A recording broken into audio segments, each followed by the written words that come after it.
কুমাৰিকাটা আচাৰ্য কুলমৰ বাৰ্ষিক ক্ৰীড়া সমাৰোহৰ শুভাৰম্ভ। আমি ৰ'দত শুকাব লাগিব, বৰষুণত তিতিব লাগিব, বোকা গছকিব লাগিব, তেতিয়াহে আমি যিকোনো পৰিস্থিতিৰ সৈতে মোকাবিলা কৰিবলৈ সমৰ্থ হ'ম। এই ভাষ্য অসমৰ সুদক্ষ খেলুৱৈ বিপুল খণ্ডিকৈৰ। ভাৰতীয় শিক্ষা বৰ্ডৰ দ্বাৰা পৰিচালিত তামুলপুৰ জিলাৰ অন্তৰ্গত কুমাৰিকাটাস্থিত আচাৰ্য কুলমৰ বাৰ্ষিক ক্ৰীড়া সমাৰোহৰ শুভাৰম্ভ হয়। পুৱাৰ ভাগত বাৰ্ষিক ক্ৰীড়া সমাৰোহৰ অনুষ্ঠানত পতাকা উত্তোলন কৰি তামুলপুৰৰ বিধায়ক জলেন দৈমাৰীয়ে কয়, ছাত্ৰ ছাত্ৰীসকলে নিজক প্ৰতিষ্ঠা কৰিবলৈ গুণগত শিক্ষাৰ প্ৰয়োজন। আমি নিজক জীৱনত প্ৰতিষ্ঠা কৰিবলৈ বিদ্যালয় স্তৰৰ পৰাই যত্ন কৰিব লাগিব।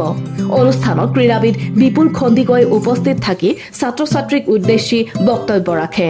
বিধায়ক জলেন দৈমাৰীয়ে বাৰ্ষিক ক্ৰীড়া সমাৰোহ উপলক্ষে অলিম্পিক শিক্ষা প্ৰজ্বলন কৰি ছাত্ৰ ছাত্ৰীৰ মাজত ক্ৰীড়া প্ৰতিযোগিতাসমূহৰ শুভাৰম্ভণি কৰে।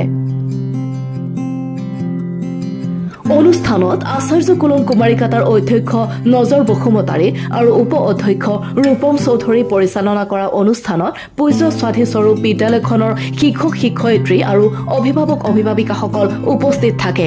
উল্লেখযোগ্য যে 3 দিনীয়া কাৰ্যসূচীৰে আয়োজন কৰা এই সমাৰোহৰ অহা 22 ডিচেম্বৰত সামৰণি পৰিব।